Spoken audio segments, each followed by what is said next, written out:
I will show you how to use the invisible fasten-off technique on this piece. Once you grasp the method, you can apply it to any 3D piece you're working on.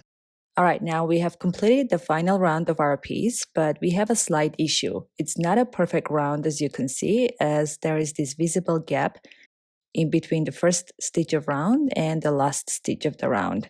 To smoothen that gap and make it look seamless, we will perform an invisible fasten-off crochet technique, making our piece appear as one smooth circle. And to achieve this, we'll create a fake horizontal V at the end of the round.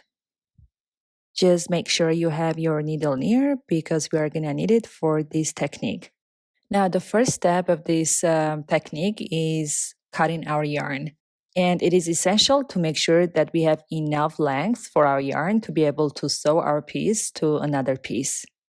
In this case, we are going to aim for a length at least 3 times the edge of the piece that we'll be sewing it onto. So make sure you have 3 rounds just to be on the safe side. I'm going to cut it to about this length.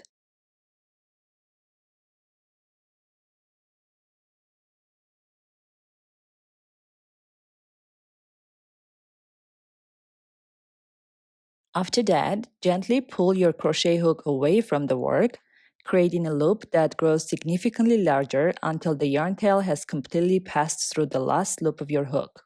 You can place your crochet hook aside as we do not need it any longer. Next, you are ready to thread your yarn through the yarn needle.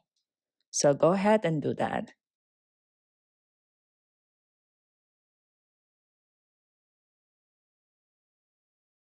We have a stitch marker under that first horizontal V.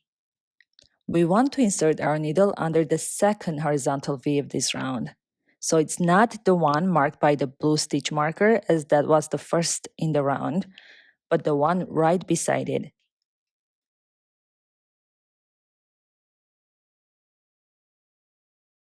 But before we pull the yarn through, let's pause and take the stitch marker out as it's getting on our way.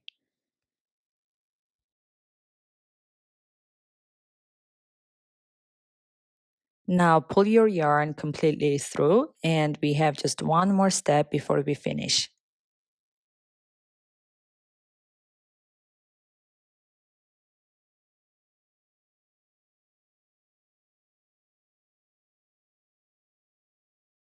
Now for our final step, we need to slide our needle under that back loop of that very stitch where the yarn end originally poked out. Now take a good look at your project. See that your yarn end is coming out of that horizontal V. We are going to insert our needle just under the back loop of that horizontal V, which means that that's the loop furthest away from us. As you finish this last step, you'll see that we have created a fake horizontal V and it has smoothed things out. Now give your yarn a little tug to make sure that that horizontal V that we created is about the same size as the rest of the V's of your round. And that, my crafty friend, is how we work the magic of invisible fasten-off around the rim of your work.